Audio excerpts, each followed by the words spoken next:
Et pour parler de ces axes évoqués dans le discours royal adressé aujourd'hui lors du 6e sommet Union africaine-Union européenne, avec nous en direct, Monsieur Mohamed Chkoundi, enseignant-chercheur spécialiste de gouvernance et développement en Afrique à l'université Mohamed V de Rabat. Bonsoir. Bonsoir, merci pour l'invitation. C'est un plaisir de vous avoir avec nous.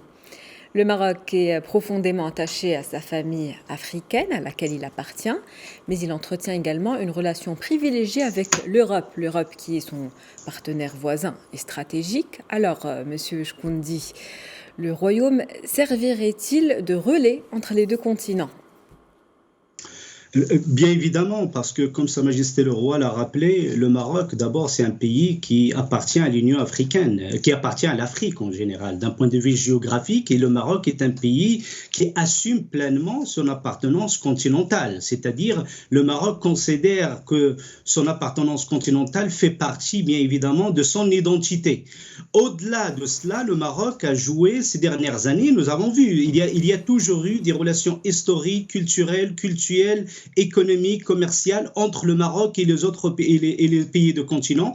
Mais ces dernières années, les 20 dernières années, ces relations commencent à revêtir un caractère stratégique. Rapidement, il suffit de dire que le Maroc est un acteur clé quand il s'agit de parler des investissements intra-africains. Le Maroc est un acteur clé quand il s'agit de parler de commerce intra-africain. Le Maroc aussi est un acteur clé quand il s'agit de parler de la capacité de l'Afrique à mobiliser ses propres hommes, ses propres ressources pour, c'est-à-dire pacifier le continent via le développement humain, via l'investissement dans l'amélioration de la gouvernance et via tout ce qui est humanitaire. Donc oui, le Maroc est un acteur africain qui assume pleinement son identité africaine. De l'autre côté, le Maroc aussi il a des relations, il a développé des relations stratégiques avec l'Europe. Et d'abord, ces relations sont basées sur la proximité géographique, le positionnement géographique de Maroc est stratégique, bien évidemment. Et au-delà de cela, il y a entre le Maroc et l'Europe des relations aussi basées sur la proximité géographique. Cette proximité géographique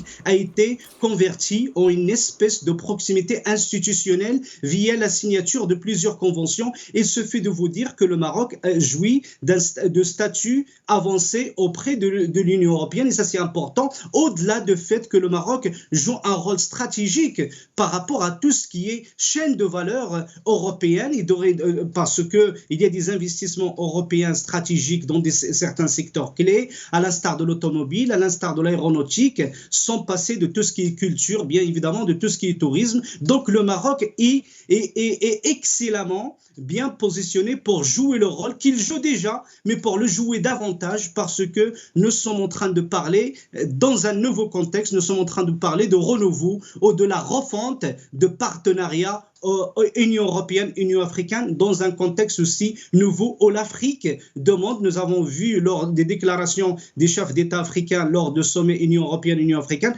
l'Afrique demande à être respectée, l'Afrique demande à ce qu'on change d'approche quand il s'agit, c'est-à-dire de parler de ses relations avec l'Union européenne. On veut dorénavant parler de la concertation et de la coproduction, c'est-à-dire on identifie les besoins des pays africains, on l'identifie ensemble et après, en termes de réponse, on essaie de se mettre ensemble plutôt que de venir imposer des solutions toutes faites aux pays africains. Donc, nous assistons en la matière bel et bien à un changement de paradigme de coopération et ça, c'est important. Très bien, parlons maintenant des priorités énoncées par le roi Mohamed VI lors de ce discours lu par le ministre des Affaires étrangères Nassar Bourita. Il y a l'éducation, la formation professionnelle, la mobilité et la migration. Les migrants qui ont un impact positif, notamment sur les sociétés qui les accueillent. Le souverain les a qualifiés de travailleurs. Comment expliquez-vous ce nouveau statut accordé aux migrants ?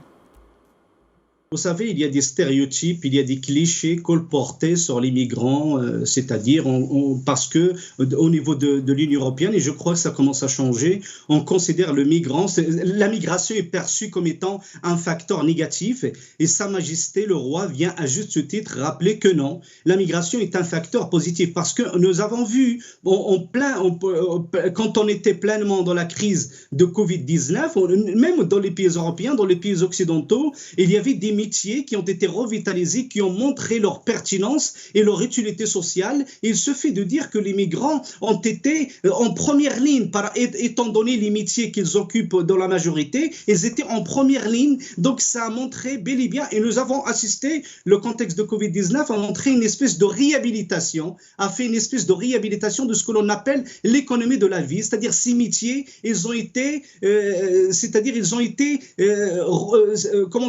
ont été remis au goût du jour. Et donc, pour dire, comme le rappelle Sa Majesté, la migration n'est pas un phénomène négatif, loin s'en faut, c'est un phénomène ô combien positif. Mais il se fait qu'on change de perception, qu'on change de regard pour l'apercevoir comme il est. Parce que quand l'Union européenne perçoit la migration comme étant un facteur négatif, c'est sans pour autant tenir compte de tout ce que recèle cette migration en termes de mobilité, de tout ce qui est ressources humaines, en termes d'échange de savoir-faire, d'échange de compétences, de ce que les migrants, quand ils se déplacent, peuvent apporter et à les pays d'origine et aux pays d'accueil. Et Sa Majesté, à juste titre, l'a rappelé. Et peut-être c'est important, c'est opportun que l'on parle de la création d'un observatoire africain de la migration, parce que l'objectif étant c'est-à-dire de jeter un nouveau regard sur ce phénomène, mais depuis l'Afrique. Ce n'est pas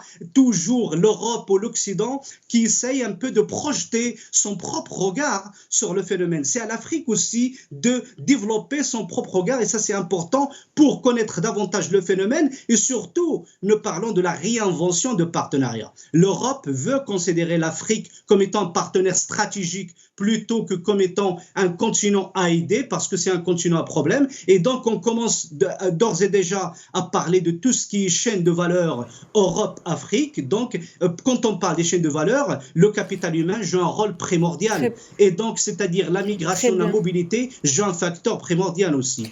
Très bien, j'aimerais vous poser une rapide dernière question pour parler de la jeunesse quand même. Donc, le roi a abordé la jeunesse comme capital humain sur lequel les deux continents ont été appelés à investir. Qu'en pensez-vous rapidement ? Bien sûr, et la jeunesse, c'est-à-dire il n'est de ressources que d'hommes, c'est-à-dire quand on voit le continent africain, plus de 60%, ce sont des jeunes en quelque sorte. Et quand on parle des jeunes, on parle des aspirations, on parle des attentes, on parle d'une ressource, pas seulement une ressource, on parle d'une véritable richesse. Et donc cette richesse a besoin de quoi ? Cette richesse a besoin d'éducation, a besoin de la formation. C'est pour ça Sa Majesté a raison d'insister davantage sur l'importance de la formation, sur l'importance de l'éducation. Parce qu'en investissant massivement, et le Maroc le fait, et l'Union européenne aussi a pris, et l'Union africaine ont pris la pleine mesure de l'importance de tout ce qui est formation et éducation pour construire, pour investir dans ce capital humain, pour qu'il puisse jouer le rôle qui lui incombe dans le développement des deux continents. Merci, Monsieur Mohamed Chkoundi. Je rappelle que vous êtes enseignant-chercheur spécialiste de gouvernance et de développement en Afrique à l'université Mohamed V. Vous étiez en direct avec nous de Rabat.